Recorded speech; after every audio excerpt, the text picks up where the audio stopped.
23-20 is your final score as the Tampa Bay Buccaneers survive this Week 1 contest against the Atlanta Falcons. They are now 1-0 and have a head start in the NFC South. We're going to break that down and much more on today's episode of the Cannon Fire Podcast. I want to hear cannons. Downfield, pull up, ball to the 5, touchdown Tampa Bay. Mike Evans does it again. Fire the cannons, Bucs. It's first and goal. That's picked off. That's picked off. And who else? Rondé Barber. And the Tampa Bay Buccaneers may ride to the Super Bowl. There it is. The dagger's in. We're going to win the Super Bowl. And there the cannons go. Fire them. Keep on firing them. Keep on firing them. Well, if that wasn't enough to spike your blood pressure, then I don't know what to tell you. The Buccaneers are victorious in Week 1 and continue a trend under Todd Bowles-led football teams. They beat the Atlanta Falcons, and this was a very dicey situation for the Buccaneers. An up-and-down day, plenty to talk about, plenty of good, plenty of bad as well. We're going to break that down and more. But I am your host, Rhett Matthew, joined alongside me, my good buddy and co-host, Evan Wanish from BucsNation.com. We are back for the 2025 season live today with our Cannon Fire hotline open as well. 305-224-1968, the meeting ID on the bottom of your screen. 747-973-0150. We would love to hear from you. Evan, your instant reaction from this thriller here. The Buccaneers avoid overtime off of the leg of Younghoe Koo. Normally, that situation ends up playing out kind of the opposite here. It does. I think many Bucs fans probably had flashbacks to last year, right, where the Falcons kind of roared back, forced overtime against Tampa Bay in Atlanta. The Falcons ended up, taking that game. It seems like a perfect storm, right? Whenever the Buccaneers face Atlanta, whatever can go wrong will go wrong. So many fluky, 50-50 plays that go Atlanta's way, some coin flip stuff, a lot of reviews, a lot of this and that, like just so many things, so many different things, happening in that fourth quarter. And then, the Bucs, escape with a W. Obviously did not play perfect. There's, some issues, we'll get into, right? Chase McLaughlin off the hook, essentially, because, 2 missed kicks. I mean, look, I'm not worried. I mean, he's been so good that it's not something to, long term. Now, obviously, if he doesn't next week and a weekend, then sure. But, he's been so good. He deserves the benefit of the doubt that it was just an off day. However, you got to make that kick, right? I mean, the missed field goal is one thing, but the late touchdown there, the extra point is so critical to get that from a touchdown to a field goal. It's so different, right? All I need was a field goal. Now, if you made the extra point, they need a touchdown. And obviously Atlanta plays that differently if they're down 4 instead of 3, but you need to make that kick. That is simple. That's not even like, oh my God, ultra rare, great kicker kick. Like that's just like basic kicker. Like you got to do that. So, with Younghoe Koo, who also got some luck earlier in the game, right? Had the kick, one of the field goals go off the upright and in, did not have the same luck this time. So there's a lot of ups and a lot of downs, I think, in this one. And I'm excited to break it down for the first time in the in the regular season here. We have our post-game show, and yet again, for the 5th straight season, I believe, the Buccaneers are starting off. Actually, no, it's 4 straight, sorry. Yeah. The Buccaneers are starting off 1-0, so that is quite the feeling.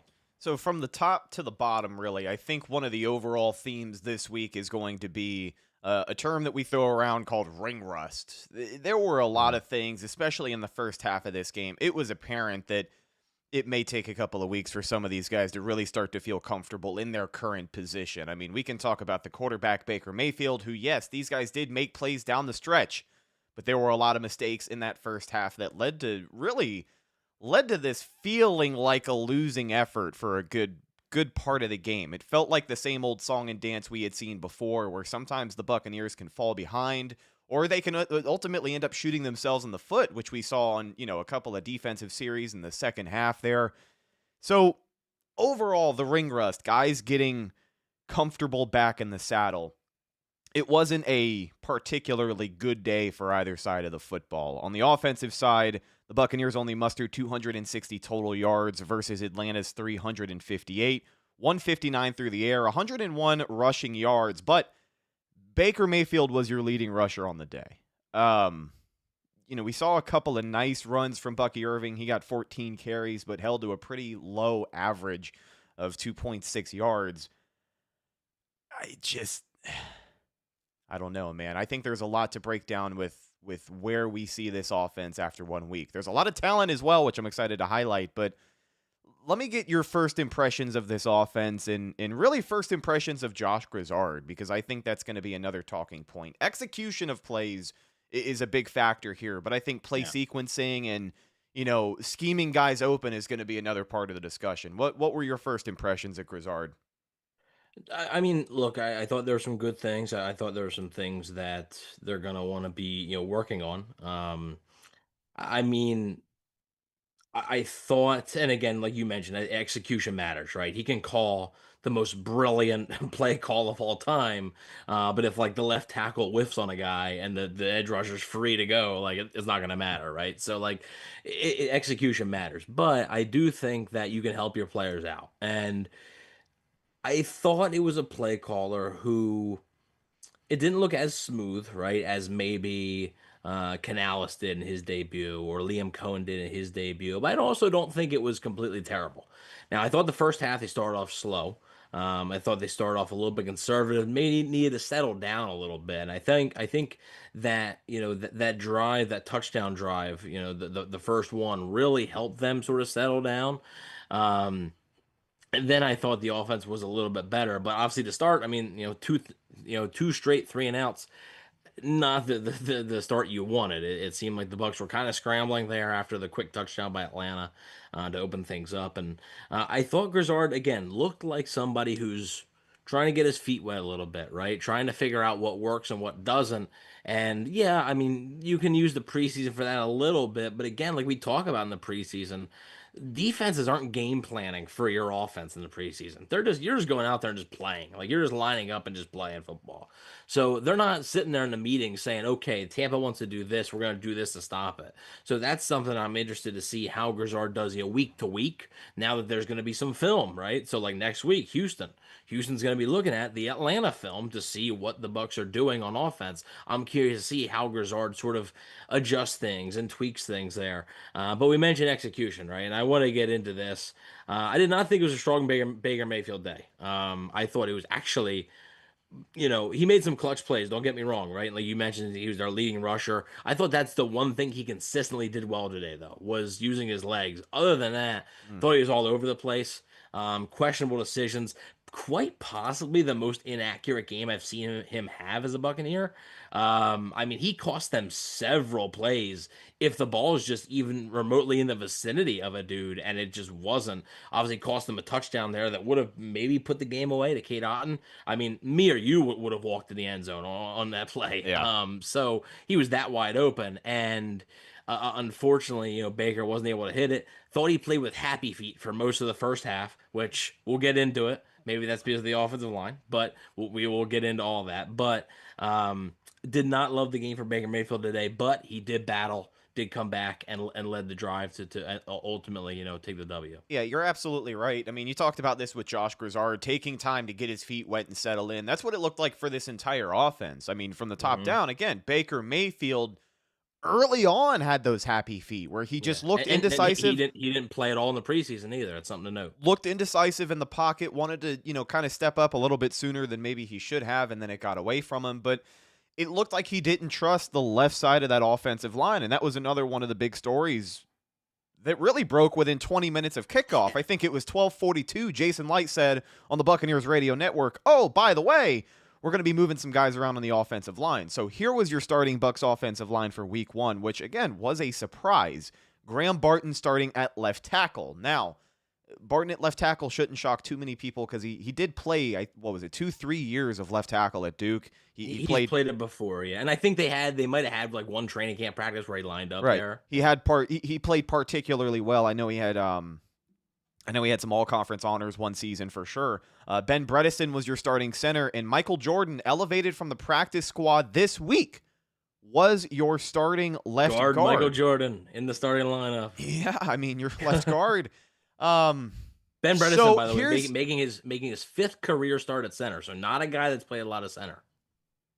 But the $1 million question here is, like, did Charlie Heck get hit by a bus on his way to the stadium today? Like, what happened where maybe the Bucs decided, or maybe the Bucs decided to open up two other positions? I mean, I'm not saying that, it's particularly a risk putting Ben Bredesen at center, but you maybe got a little bit better at left tackle with Barton versus Charlie Heck.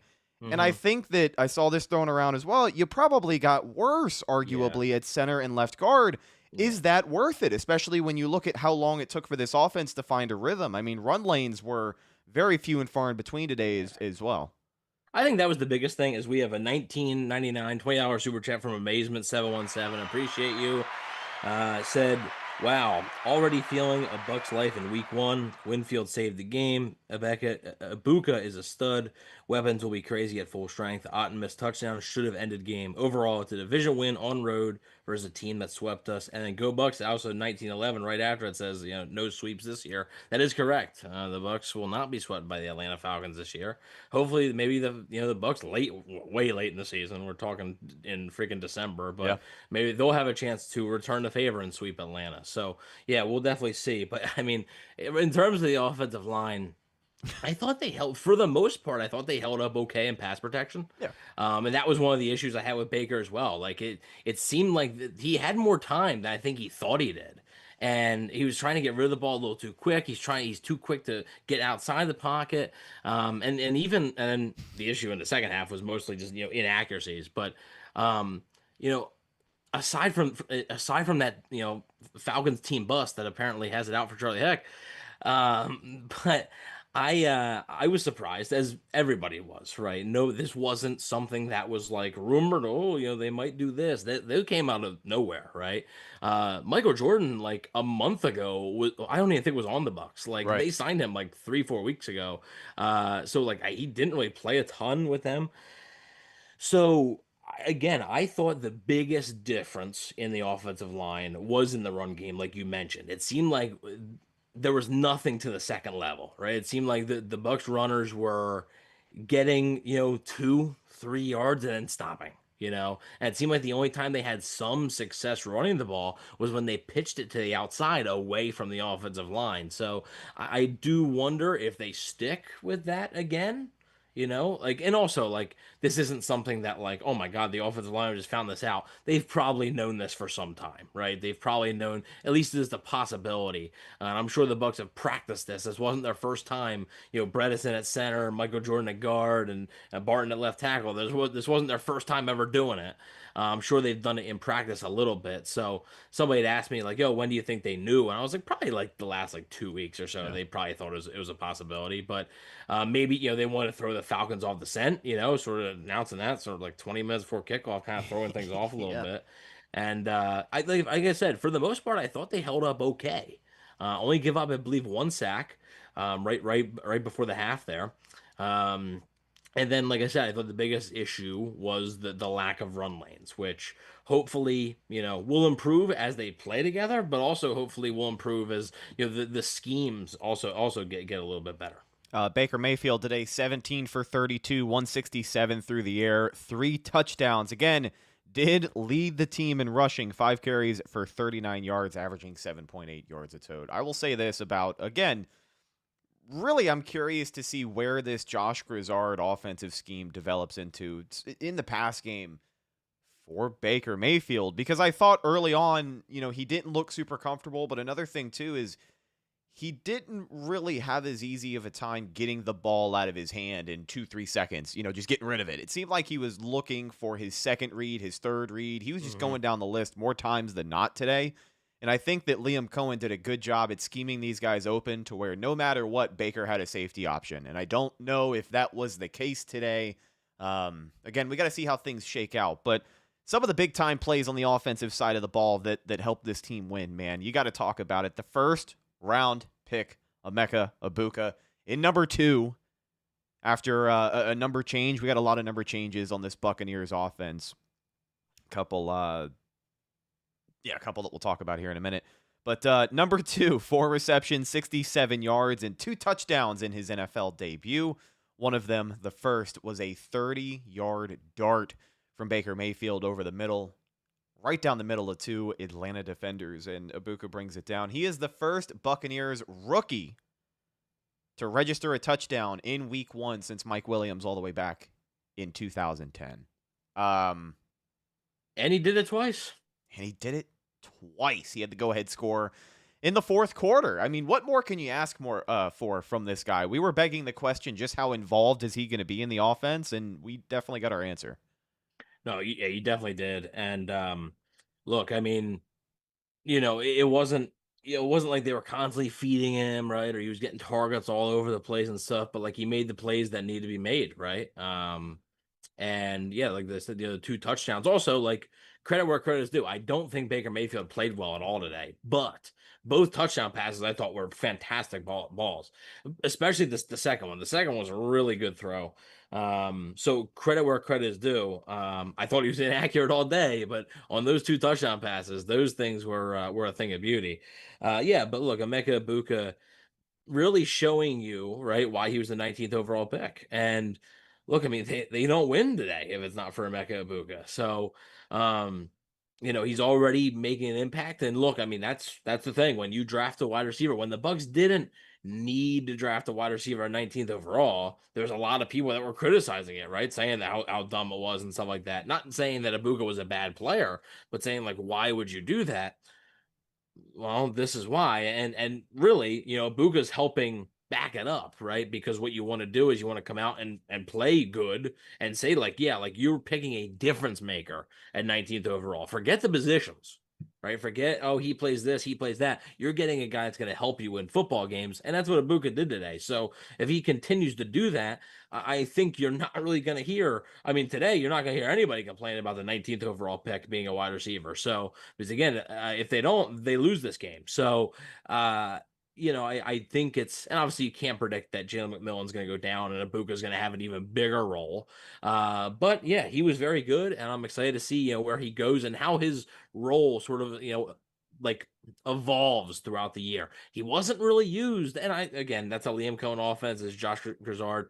He wasn't really used exactly like Chris Godwin, right? In that Chris Godwin role today. They did do like a little like end around, like inside end around thing with Ibuka, which was kind of Godwin like a little bit, but like they didn't really do any screen. They hardly any screen. I don't think a single screen to a wide receiver today. A couple screens to running backs that didn't really do much. Rachaad White almost broke one, which I would have liked to see Rachaad White play a little bit more, but we'll talk about that. But yeah, look, Ibuka was. I don't think you can have much of a better debut than he just did.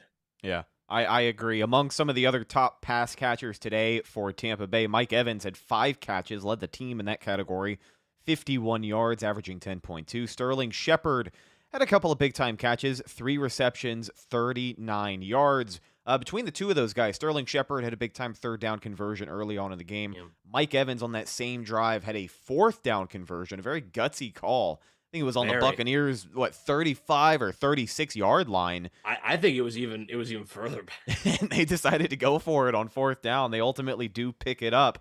But let's talk about the running backs here. Bucky Irving getting involved in the pass game. I think this is a good segue for the Rachaad White conversation.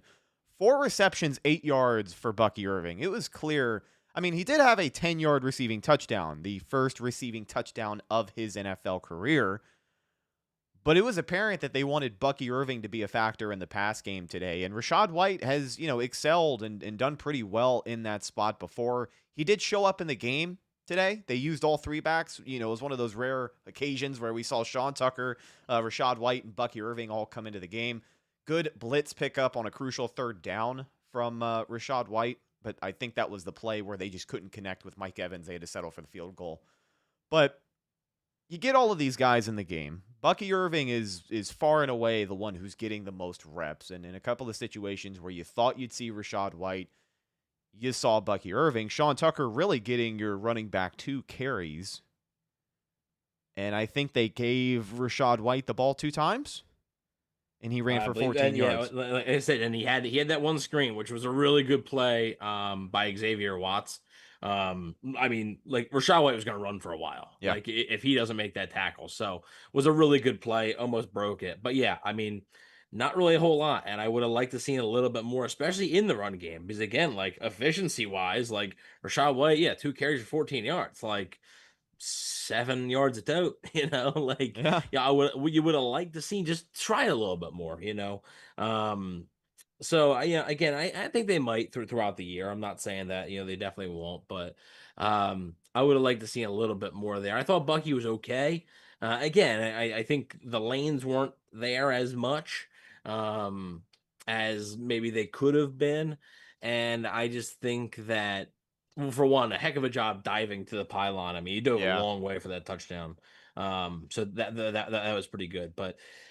I thought he looked okay, and I'm willing to give this offense some time to get their feet wet and sort of get their footing, especially with that reshuffled offensive line. Right, that's where again I keep coming back to that. And if there's no lanes, there's no lanes. Let me ask you a question, and maybe we can categorize this, 8 weeks from now as a week 1 overreaction. But I feel like this is an important question. Just an observation. The Buccaneers carried 4 running backs on the 53-man roster into the season.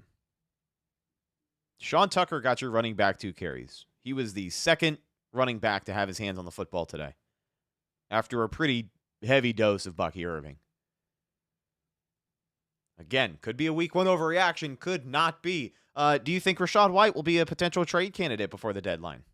I don't, because I think. And again, I'm assuming the Buccaneers are in a position where they're going to be trying to win the NFC South, right? Yeah. And I think not having Rachaad White on your team, like, okay, what are you getting, a 5th round pick? Like, what's a 5th round pick in next year's draft going to do for you now when you're trying to help?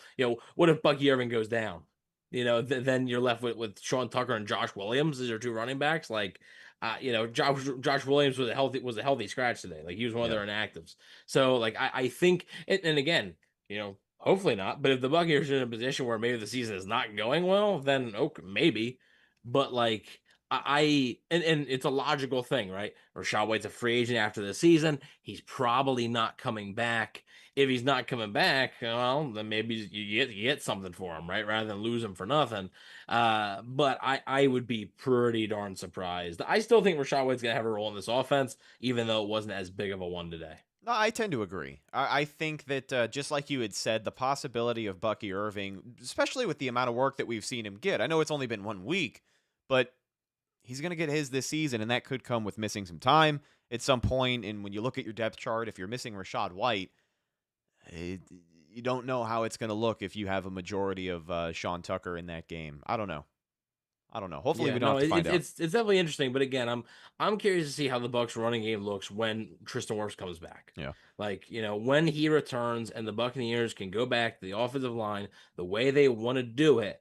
I'm curious to see how that looks. It's tough to judge right now, especially when, this was that first game action for that revamped, reworked offensive line there. So again, about that, I thought they were fine in pass pro, but the running things you would like to be a little bit better. But they're learning a little bit of a new system. Josh Grizzard, like there's going to be some similarities to Liam Cohen, but it's not going to be the same exact thing. So there is going to be some ring rust, from not playing, but also some adjustment, like some just learning. And I think it's those little things, right, that can make a play from being 3 yards to 12 yards. It's a split little thing that you might need to learn over the next few weeks. So I'm not overly concerned. I like I said, I still think Rachaad White's going to have some type of role here.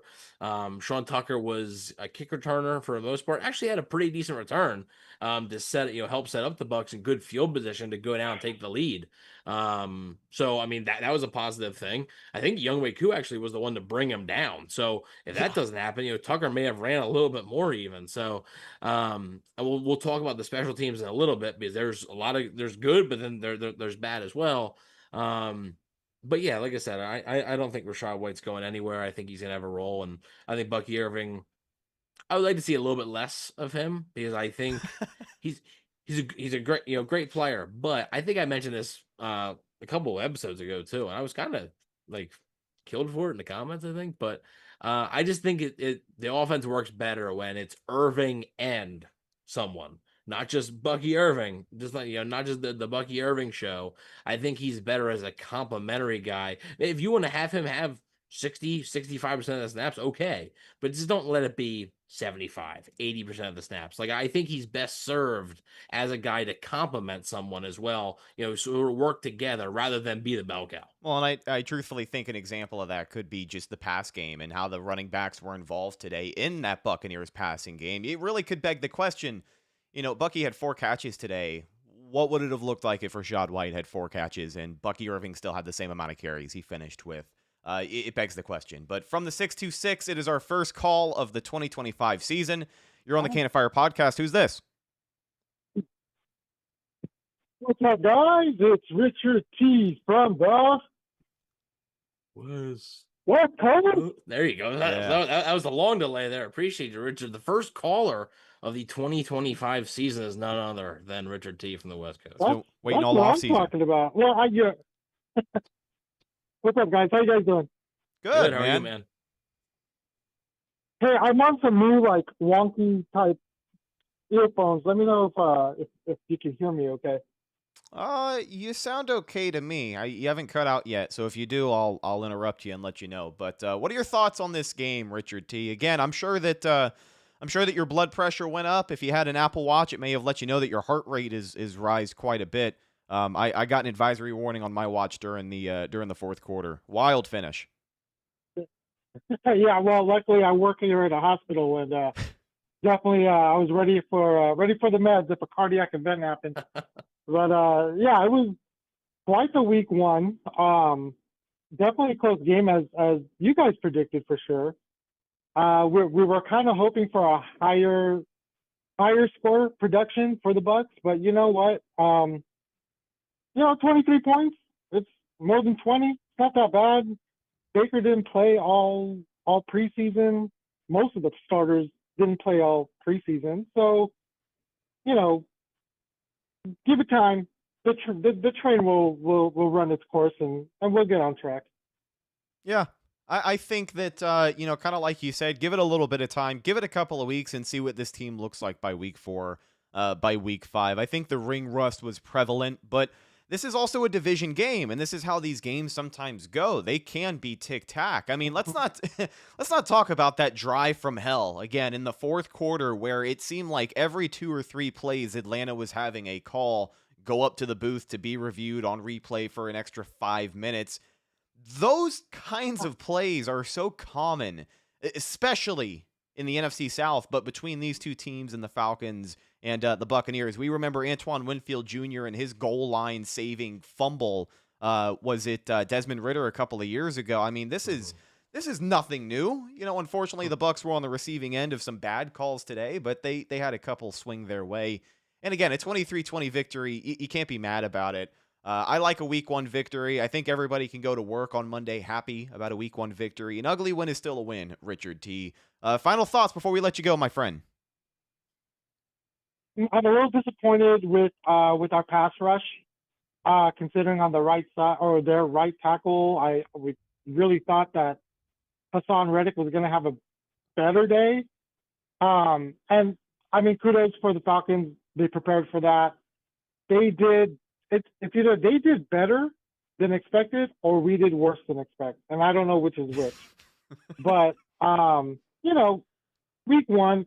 Look, if the Bucs lost, right? Okay, so we have the history of losing week 1. That's what we win Super Bowls. But if we win week 1, then we have the history of Todd Bowles never losing a week 1 as a Bucs head coach. So either way, it really wasn't that stressful. It really wasn't that stressful just because I could have been happy either way, or not happy, but I could have lived with it either way. Yeah. Understandable. I'd rather be 1-0 than 0-1 for sure. And great segue. We're going to dive into the 100%. defense here. We'll talk about this pass rush for sure. Hassan Reddick did get a sack today in the box score, as you will see, but we'll talk about some of the other shortcomings along this defensive line. Richard T., we appreciate you, buddy. We'll talk to you soon. Go Bucs. All right, Bucs, Buka, rookie of the week. Let's go. Let's go. I think that's a valid point. I think Emeka Egbuka is going to be the talk of the NFL. He'll be all over the NFL Network and SportsCenter and so on and so forth. But let's talk about the defense, really. And I guess we can start by honing in on this Buccaneers pass rush. What was apparent right out of the gate, one, is that Michael Penix and this offensive scheme for Atlanta is still going to be able to throw the rock.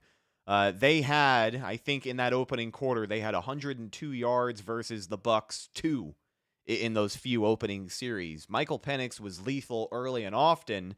And with that being said, I think that for a majority of this game, outside of the Hassan Reddick sack and maybe one other occasion, there was some encouraging pressure, but it was the same old story as far as, guys are this close to getting the quarterback, and then he steps out and is able to make a play, extend the drive, and ultimately keep it a close game. Yeah, Reddick actually had one earlier in the game that was like that, where I think it was Reddick and Vea, I think might have been, sort of met together at Penix, and Penix somehow escaped. So yeah, the Bucs could have had like 3 or 4 sacks today. But yeah, like you mentioned, it's like that, like half second, maybe not even half second late, right? Like it seemed like it's always like that. And I mean, look, I think I also think the other thing is Zach Robinson, I think, is a tough matchup for Todd Bowles. I think just naturally, I think Zach Robinson does a pretty good job against Todd Bowles' defenses. And look, and credit where credit's due, I thought Penix played well. I thought he played well in this game. Gave the Falcons plenty of chances to win.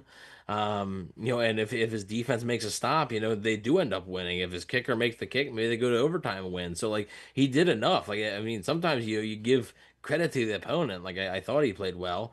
Yeah, you would have liked to seen though more pass rush, I think, with 4 guys, right? And that's a big point of emphasis for the Bucs now, right? They really want to not have to blitz as much. They're still going to blitz. We talked about this on the preview show. Like it's a Todd Bowles defense. They will still blitz a ton, but they don't want to have to consistently. That's the only way they can get to the quarterback. That they want to be able to find other ways to get to the quarterback with just rushing 4 guys. So I thought Reddick had some flashes today.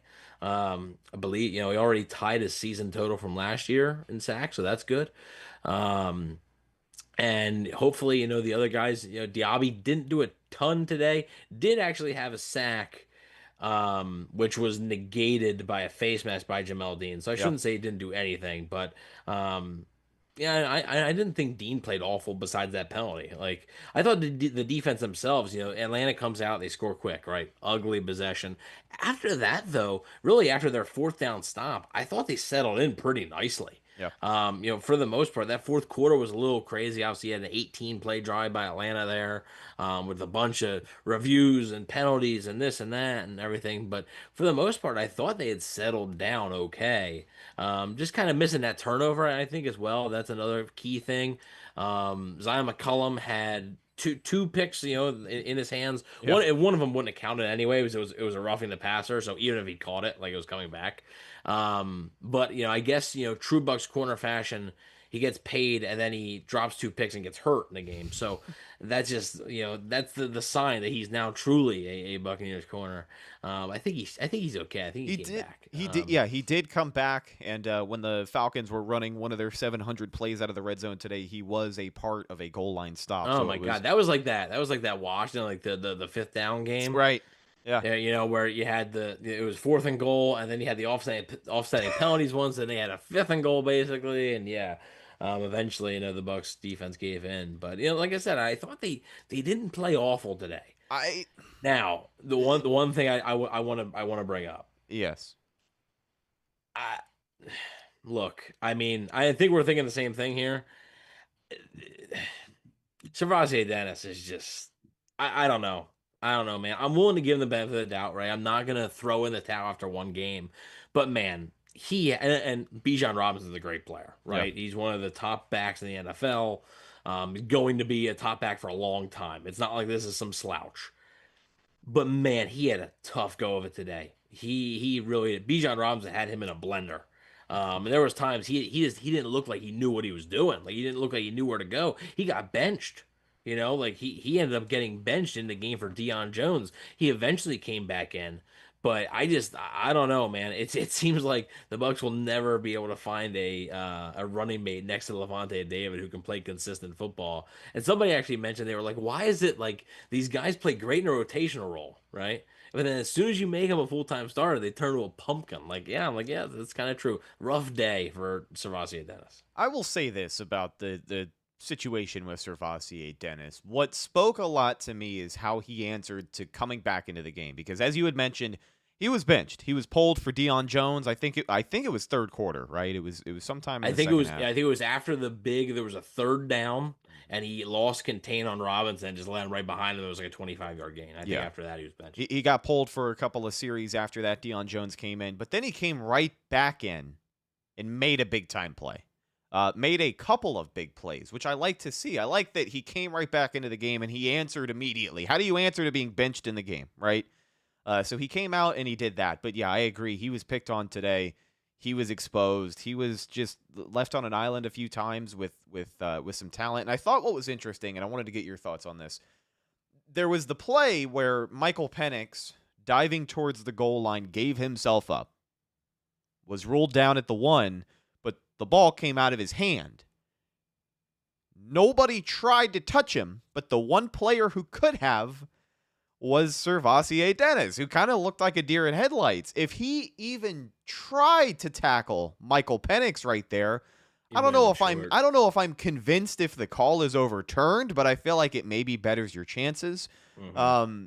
Did you have any thoughts on that scenario? Because again, that's part of that nightmarish 18-play drive that really made this game quite the grabber in the fourth quarter. Yeah, that was one of them. That was one of the many plays on that drive, right? That was like a review 50-50 type deal. God. What was it going to be? I mean, that thing he could have been short. He could have got the first down. It could have been a fumble. It could have been any number of things. If he tackles him there, he might not allow him to dive forward. If he just tackles him, he might not be able to extend his arm. So, yeah, I mean, you would have liked to seen him make more of a heads up play there. But it is what it is. One play, because we're talking a little bit negative here, but one play that I want to talk about that's positive. And you mentioned this guy earlier with potential like game-saving plays. Oh, Antoine Mayfield Jr. Yeah, coming from the side there and knocking that ball out of the receiver's hands. That was an unbelievable play. I thought they were going to throw a flag, but obviously upon replay, it was completely clean. That was a fantastic play. I think it was Casey Washington, who I've never heard of before today.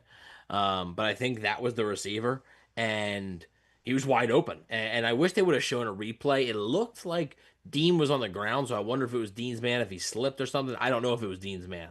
But he was completely wide open, right? Would have walked in the end zone for a touchdown. And yes, the Falcons ended up scoring a touchdown. Oh no, or was that that actually no, yeah, that was the play late. So Antoine Jr. saved the game for them. Yep. Because that was just a tremendous clean hit. Right? It wasn't a penalty or nothing. That was an unbelievable play by Antoine Jr. Continues to rack up some pretty crazy plays against Atlanta. Had that, like you mentioned earlier, that goal line fumble of Desmond Ridder that sort of saved the day there. Last year, it ended up not being a fumble. The replay should have been Kyle Pitts' thing, right, where he fumbled the ball at the goal line. So Antoine Jr. makes some pretty highlight plays against the Falcons. So I just wanted to make sure we shouted him out there because that was a crazy play he was able to make there. So I didn't think, like, I thought Dennis played bad, but like everyone else I thought was like okay. Taggy Smith thought was maybe a little slow, like he's getting adjusted to playing in sort of a brand new position full time, so I'll give him a little bit of slack there. But I thought the defense, after a quick touchdown, I was like, oh boy, I was like, are they just going to be able to just kill him, with short passes and Bijan breaking tackles and this and that, like sloppy play the entire day? And they settled down. So kudos to them for doing that. And they did enough to win. Like you said, you'd like to see some turnovers, though. You'd like to see some more sacks. Reddick getting to the quarterback was a good sign, but you'd like to see that happen a little more often. And hopefully it will. Well, I wanted to highlight the Hassan Reddick sack one more time, too, because when it occurred is a big thing in games like this. It was a drive-killing sack at that time for Atlanta. It was a big-time third down. The Bucs needed to stop. Atlanta was kind of marching their way down the field, and as they get into scoring position, they were in field goal range at that time, but I think it was a 9 or 10 yard loss, so it makes it a little bit tougher. Yes, they settle for the field goal, but they settle for the field goal, so you're settling for less points in that situation. That's the kind of play that you sign him to make, and looking forward to seeing him continue to get warmed up in this defense and hopefully make a few more plays like that in the future. I thought all around on defense today, tackling was an issue.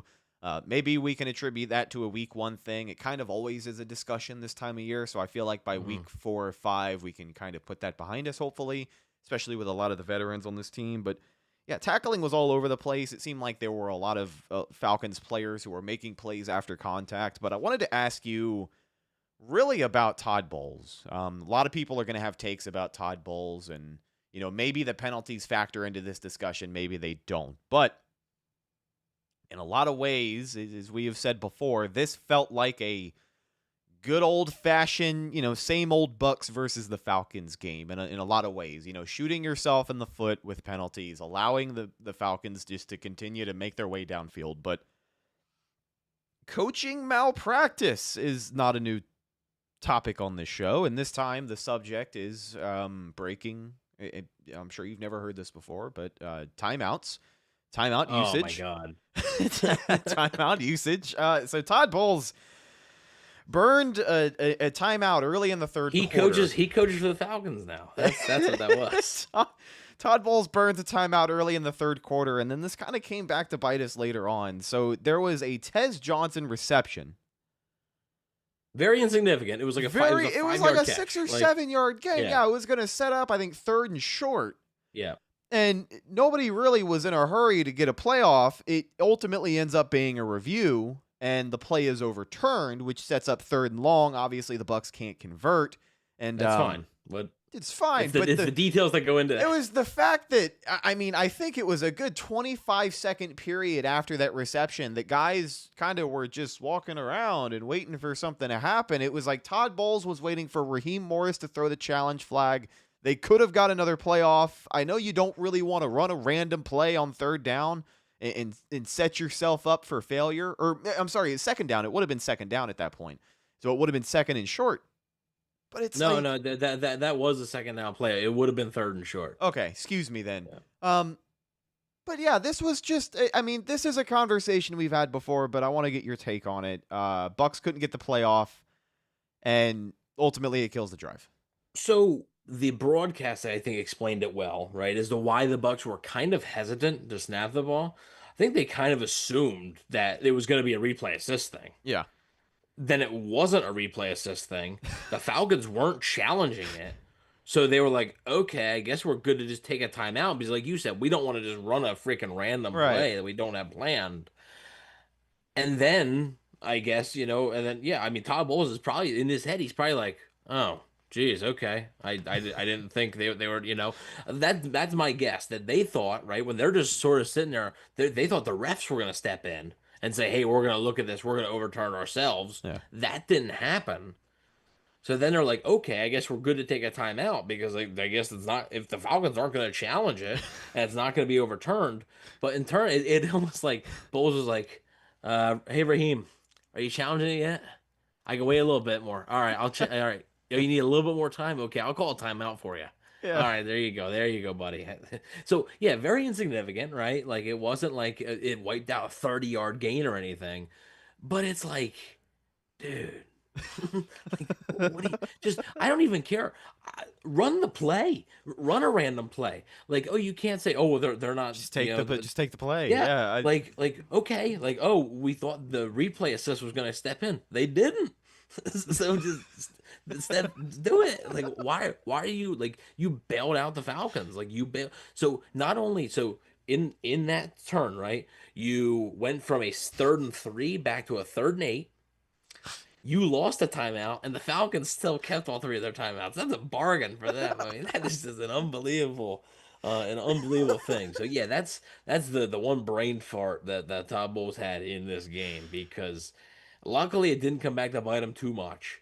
But man, that's something that cannot happen, like in a playoff game or something like that. Just that can't happen. Like that sort of blunder cannot happen. I think something else that we saw on the defensive side of the ball today, and we talked about it a lot throughout training camp, throughout the preseason, it is getting hands on the football. But I think that once we get to the regular season, a lot of it comes down to catching the football. There were quite a few picks today that just went through the hands of Buccaneer defenders. And those, again, in very tight games like this, are going to be your back-breaking plays for the Falcons. You know, that could potentially put it up on the shelf if you get that crucial interception in the fourth quarter as they're driving. So you hope to see that continue to develop, but that was good to see. I thought there were a couple of good pass defenses out there today. Some shuffling around. Let's not forget to note that during the period that Zion McCollum was taken out of the game, Kayvon Merriweather comes in at safety, Tyke Smith moves to nickel corner, and Jacob Parrish goes to outside corner to replace Zion McCollum. That contingency plan may change once Benjamin Morrison is able to get himself back into the lineup. Curious to see if any changes are going to happen at that level once he comes back in healthy. But, final thoughts on the defense here before we get into special teams. I thought there were some ups and downs. You would hope, like there's less excuses for the defense, like schematically, because like this is the same unit. Like It's the same scheme. It's the same, like, obviously you add new wrinkles every year, but like, you know what to expect, right? There's a lot of veteran players on this team. It's not like it's a bunch of rookies, like Hassan Reddick, Vita Vea, Antonio Jr., Levante David, Jamel Dean, even like, Zion McCollum at this point. Like, he is a veteran. Like, like these guys, Kalijah Kancey, Diaby, they're in year 3. Like, they're vets now. So it's not like it's a bunch of young dudes that are like just trying to get to the NFL speed and everything like that. I thought the defense was okay. My concern, and we'll see how often it happens this season, is what you kind of mentioned: fourth quarter, needing a big sack or needing a turnover, something. We talked last year about how the Bucs don't have the closer, right? They don't have closers.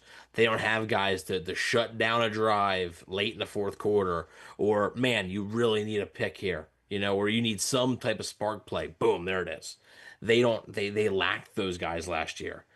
And I worry that when you look at their offseason, like, they're kind of relying on, like, Antonio Jr. being completely healthy, which he looked good today, but okay. And like, they didn't really add a bunch else, right? So they're kind of relying on the guys they already have, just sort of turning it around and hoping that, like, Hassan Reddick can contribute a little bit as well.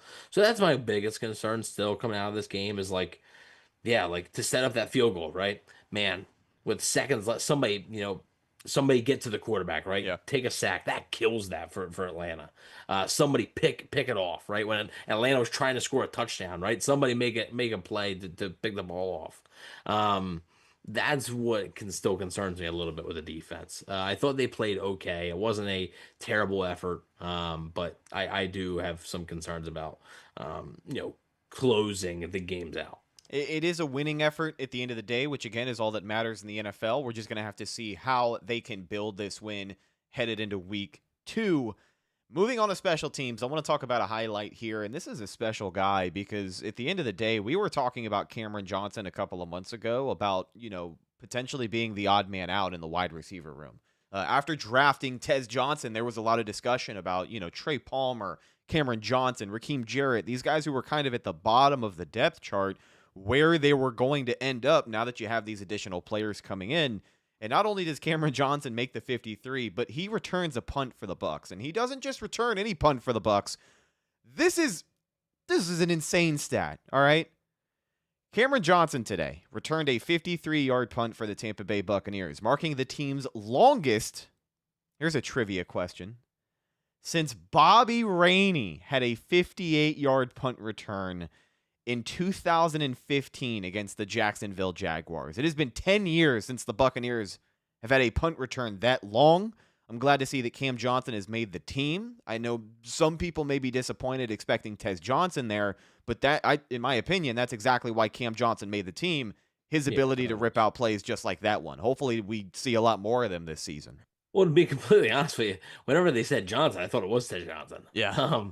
It's gonna take some getting adjusted to. But I thought he was housing it. If you want me honest, like I thought he was gone. Like you said though, you said it perfectly. That is why he is here. So, like, yes, it's a great sign to see him do that because that is the reason he is where he is right now. That's why they kept him for those plays like that, to make a dynamic play, to change the momentum of the game, right? To flip it. That's a massive play. That is a massive play by Cam Johnson. Biggest play of his career easily, and it resulted in a Bucs touchdown just a few plays later. So yeah, I mean, I think that changed the whole game. Honestly, I really do. The Bucs offense at that point, like they had 10 points. Like yeah, they scored the touchdown with Ibuka, but like it still was like meh. And then they kind of got into a little bit of, I think it gave him a spark. I really do think it gave him a spark. So hopefully Cam Johnson can continue to do that throughout the season. And if he does, then great. You know, that's what he's here for. Like you know, that is why the Buccaneers kept him. They believe that he can be a difference maker in the punt return game, and he was today. Yeah, Riley Dixon in the punter position again for Buccaneers, making his debut today. He was fine. Had 4 punts today. Yeah, that was good. He had a 60-yard punt. Yeah, he did. Averaged 51.3 per punt, and 2 of those ended up inside the 20-yard line. This is the ugly part of our special teams conversation, and truthfully not a conversation I thought I was going to be having on this Week 1 post-game show. I thought there were a trillion conversations we could be having, but this was not one of them. Chase McLaughlin today, 1 for 2 on the field goals, and he missed the extra point. So, you know, leaving a total of 4 points on the board for the Buccaneers, who escaped the 3-point victors, but this game was very close to going to overtime, Evan, if Younghoe Koo doesn't miss that kick. So our guy Money Mac, you know, we gain a punter, and apparently now we have instability at the kicker position. Just can't have it all. Like I said earlier, I'm not concerned. I'm more willing to chalk it up as just a bad day. Something. I mean, look again. Like if he goes out and misses more kicks, like obviously then you gotta talk about it. But like I'm not overly concerned. Like I said, he's earned the benefit of the doubt. You know, for the most part. I mean, but again, that's the field goal is one thing. Okay, field goal. It was like a 44-yard or whatever. That extra point, though, you have to nail it. I mean, you said that is inexcusable. There's no excuse. It changes the end game. It could have lost you the game. Like it very well. Like we could be having the conversation right now that Chase McLaughlin cost them this entire game. If Antoine Winfield Jr. If Winfield doesn't make that play that you talked about, that's a touchdown for Atlanta. I mean, he was probably the only person on the field. Well, I mean, yeah, even if McLaughlin makes that extra point, it doesn't matter. If Winfield makes that play, they still lose. But no, I get your point, right? Like Atlanta wouldn't have had Younghoe Koo you wouldn't have had to put it on the leg of Younghoe Koo to have him miss a kick. Right, Atlanta would have had to score a touchdown. That's so much of a difference there. And like I said, had this gone to overtime and the Bucs lost or something, we could have been talking about the fact that Chase McLaughlin cost them this game because he left 4 points out there, and they could have lost the game by like 3. So yeah, definitely need to make kicks. I guess that might go on next week's checklist just to be on there. Like I said, I'm not overly concerned. I'm really not. But it was just something that can't happen again. Taking your Bucs takes, give us a call, 305-224-1968. We've got someone from the 813. Who is this? Welcome to the show. Yo, what's up, man? Happy victory afternoon. It's BK again, BK Jackson. BK, how you doing? Listener, couple time caller. Doing well, man. I am, I'm managing expectations on week 1. Obviously it's the week 1, so you're gonna have a lot of rust. My major concern is, really quarterback play, for at the top of that list. I just want to see, Baker kind of develop. Are these jitters, or are we regressing, or what is that? And obviously, new receivers, a lot of young receivers at that. But I just felt like there was a lot of throws that, rust or not, you expect your QB1, whether it's week 1 or week 17, to kind of just be on the money on some of these throws. However, with every bad throw, I literally sent a text that says, like, Baker is incapable of making easy throws today, because he made some throws that you were like, where did that come from? and they were touchdowns. Almost like both touchdowns were like great balls. You know what I mean? So it is that, kind of that, I don't know, is it still training camp mentality? Whatever, Russ, we'll call it that. We'll chop it up. But, we've got Houston, we've got the Eagles. Like, we got some formidable teams coming up. And I need him to catch up because those teams, especially teams like the Eagles, and, we'll see what Houston does, they're not week one form as far as the defense is concerned right now. So, that was kind of that old look at it, from that perspective. As far as a look at the OC, I don't know if you guys had a chance to catch on that, but, I don't think it was a bad outing. I didn't really feel too heavy on the transition coming from Liam last year into our guy this year. So, we'll see. I think he needed to get settled in. Those first 2 3 and outs, I could tell it was week one for him, and a first-time play caller is what he looked like, and the execution didn't help. But I am happy, obviously, and promising and seeing that what we saw in the preseason is going to uphold in the regular season. I think we'll be fine on that. As far as the defense, man, 3 games in, I know everybody's stomach was on the floor. I mean, 3 plays in, I know everybody's stomach was on the floor. But Hassan Reddick, one of the things you guys said, let's see if Hassan Reddick gets any motivation and comes out. Who are we going to get? What exactly did we buy? And I mean, we got the sack when we needed it. But and Yaya was what you also asked for from Yaya. We got the sack from Yaya. Unfortunately, I don't know what a face mask looks like on a DB yards away from the field, but that can't happen. So I mean, it is week one jitters. We need to have this. I do believe it's a 2-man race with the Falcons. So, this game is much more than just a week one. It might as well be a week 17 or week 16 game for the division, because I do believe that this game will play dividends towards the end of the season. So I am glad that we got that out. I'll sit back. Oh, last one. Okay, Evan, I'm going to roll with you, man, but I'm nervous on Big Mac Daddy, bro. Like, I need these kicks, bro. I need them, bro. I need these kicks. Okay? No, I need them, man. bro. I understand. I get it. I just think if he misses a kick next week, we will monitor it. But I think for now, he's made enough big ones that we can put this under, like, all right, we're gonna give him a mulligan here. Look, Well, I mean, with the win, it makes it a lot easier to give him the mulligan. I'll say absolutely. that. Yeah. Absolutely. But just so you got to win means you don't get fired. We still bring somebody in, because I need you to be on edge. I got to keep you sharp. Bring somebody in during the week. Cut them on Friday, whatever. But put the heat on there, because I need you in the game. Like, it's not like we're playing, the Panthers next week, or one of the other teams that look like trash today. You know what I mean? So we got Houston. After that we got the Eagles. Like, these are games we need. These are games we need. Yeah, we're on prime time. Up, the whole country is going to be watching. So all eyes going to be on Chase McLaughlin next week against Houston. It's going to be one hell of an evening. So we'll see how it goes. BK, we appreciate you as always, my friend. Happy to hear from you this season, and we'll talk soon. Go Bucs. Absolutely. Thanks, guys. Go Bucs.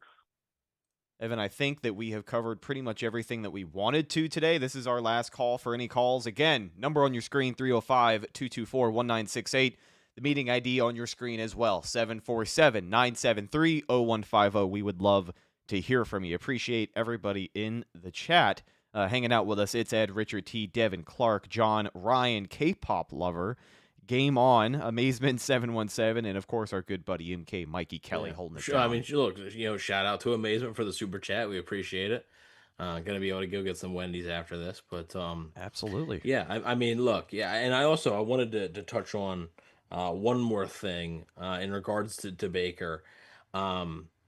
And again, look, he made some throws when they mattered, but he was a little too careless with the football today, though, too. We talk about the Bucs dropping a couple interceptions. Baker could have thrown like 3 picks today. Mm-hmm. There was a couple of plays where you're like, oh man, that's close. And the one right before the half, you're just trying to get out of there, and you throw the ball, and Caden Ellis almost picks up. Would have been a pick 6 maybe.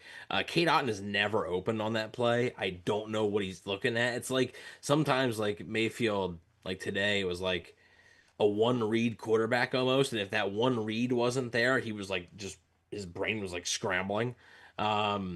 and like he locked in on Otten, and it almost really cost the Bucs. So again, I'm not overly concerned about Baker either. It's just what you're gonna need him to be better though. You're gonna need the whole offense to be better. I think. Besides Ibuka, like I think everybody else needs to be a little bit better, and I think they will be. I have faith that they will be. I don't think it's gonna be like this every single game, but there's gonna be games where the Buccaneers are moving the ball effectively, and Baker's on one. And, Mike Evans is getting his, and everything like that. Buck Earring's rolling and stuff like that. I get that. And then one more note on the defensive side of the ball. Yes, they did. Michael Penix almost had 300 yards, threw the ball 42 times. Yeah. Threw the ball 42 times because the Bucs did a fantastic job of defending the run. Tyler Algier, 10 carries for 24 yards. Bijan Robinson, 12 carries for 24 yards. So Penix had 6 carries for 21 yards. The Bucs did a really nice job of defending the run, shutting down the Falcons running game, and I think it was a big thing to sort of keep them one-dimensional there, and I think that helps. So, against a talented running back like Bijan and a guy in Algier who could be a starter somewhere else, probably, was a starter for Atlanta before Bijan got there. So, I think when you're facing that duo there, I think it's a pretty good job of keeping them in check, and like I said, forcing Penix to really throw the ball. And I thought Penix played well today, so kudos to him. Yeah, and I think at the end of the day, again, Buccaneers are 1-0.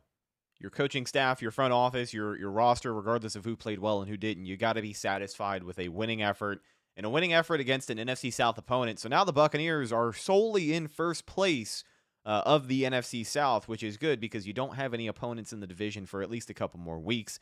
Things could get spicy. It's good to start with a win. There's no cons to starting with a win unless you're one of those really weird superstitious people who looks at the Super Bowl seasons, and maybe we get a little superstitious on the show. We have a $10 super chat here from Aaron Flannery. Win is a win. Buka is already on the short list for Rookie of the Year. Ugly win for the Kings of the South. Aaron, we appreciate you, my man. Yeah, I mean, look, you are right. It's not going to say in the box score, Buccaneers 23, Falcons 20, Asterisks, Younghoe Koo missed a kick. It's not going to say that, it's going to say the Bucs beat the Falcons. So I think you can all sort of breathe a sigh of relief, right? I think a lot of the Bucs can maybe, knock that little, thing off their shoulder there, that little, just get it there. They swept you last year. Both times were kind of close games, especially the last one in Atlanta. I think, you're like, whew, you're able to get it done, and yeah, I think Emeka Egbuka, I mean, look, making a strong case right now. Obviously, it's week 1. We still have a lot of football left to be played, but he is certainly, I think, going to be in the running for Offensive Rookie of the Year, especially if he keeps that up. We can wrap up with this. We do get an official response from Todd Bowles on that controversial timeout in the third quarter. So, at the podium when asked about it, head coach Todd Bowles said that they had gotten word from upstairs that Tez Johnson's sideline catch was good, so they were okay taking a timeout when they needed to get settled on the offensive side of the ball. Turns out it was not a catch, but Bowles obviously has to trust what the eyes upstairs are telling him about a close call. So fire the eyes upstairs. How about that? Right. It wasn't a catch. It's not like the Bucs got hosed or anything. Yeah, it was a blatant. It was a blatant. Didn't even get that second foot down in time. So I don't know. There's a little bit more for people to chew on. Again, I think a lot of people are going to have a lot to discuss, not only from this win, but about Todd Bowles for the rest of the 2025 season. Everybody loves talking about Bowles. He's always one of the more decisive guys on the Buccaneers roster. So we will have to see how things shake out. But a win is a win, Evan, and the Buccaneers are 1-0. With all of that being said, I think that's going to do it for today's post-game episode of the Cannon Fire Podcast. Want to thank BK, want to thank Richard T, and everybody hanging out with us in the live chat. At one point, I think we had north of 200 viewers, which is really cool to see. And a last-minute $20 super chat. Wow. From Bill Camporis, $20, says, good job, guys. Good job to you, appreciate you, Bill. Yeah, we appreciate good job to you. Man, we're going to be able to go to the Ultra Wendy's tonight, man. We're going to be able to... really quick, funny thing for while we end here. Somebody on Twitter, I think right after the Falcons touchdown, tweeted at Jason Light, starting the 2025 season right, and then said "F you, Todd" at Jason Light, and Jason Light replied to him 20 minutes ago, quit watching that. So that's good. Todd Bowles, or I'm sorry, Jason Light. Jason Light is chronically online. Watch what you say. I feel like his fuse is getting shorter and shorter every year when it comes to like responding to the critics on Twitter and things like that. He normally waits until the Super Bowl championship or the division title to do some chirping on Twitter. But week one, an appearance from GM Jason Light, I feel like if that's a sign for things to come, this is going to be a fun season to cover. So very excited to move forward. The Buccaneers have Houston next week on primetime. Don't forget, as they look to move to 2-0. Going to be an interesting game. But thanks again for hanging out with us. Follow the show on social media, Facebook, Instagram, and Twitter. All of those are Cannon Fire Podcast. Best place to go for updates on the show. And, of course, Buccaneer news as it happens. You can follow my co-host, Evan, on Instagram at Bucs_Daily. You can also find him on Twitter at EvanNFL. And check out his written work at BucsNation.com. What have you got to celebrate the win this week? Yeah, going to be having reactions off of social media. So, look, with an up and down game like this, there's going to be a lot of social media reactions. Maybe I'll include that Jason Light tweet. Who knows? So just going to have couple reactions to social media and everything. What are the fans talking about? But not just me, everybody on BucsNation.com, game recap, stuff like that. And then, moving on to next week, getting you ready for the Houston game. So there's a ton of stuff there. And on the Campfire Podcast YouTube channel, if you missed it, well, I guess you could keep track of it, but Betting the Bucs, it was out for this past week, as was the players to watch. Stay tuned for tomorrow when we have the best and worst come out from this game, so stay tuned for that. And later in the week, yet again, Betting the Bucs coming back and players to watch as well. So there's almost every single day on the Campfire Podcast YouTube channel, there's going to be something new for you guys to watch, so stay tuned for that. We appreciate you listening on audio, but if you want a little bit more coverage here, head over to the Campfire Podcast YouTube channel and check it out. Absolutely. Last but not least, you can find myself, Instagram and Twitter at Rhettakus, Rhettakus. If you follow me, I will follow you back. And this Wednesday, it's the return of the Rondé Barber Show. We are going to be reacting to the Buccaneers Week 1 win, and it should be a great episode, so make sure you guys check that out. We will talk to you in the next one right here on the Cannon Fire Podcast. I am your host, Rhett Matthew, signing off from my co-host, Evan Wanish. We'll talk to you next time later this week. Again, be on the lookout on the YouTube channel. Best and worst players from Week 1 going to be dropping on Monday. That and more Buccaneers content on the way as we get this 2025 season rolling. We'll see you in the next one. Until then, and as always, thank you for listening, and go Bucs.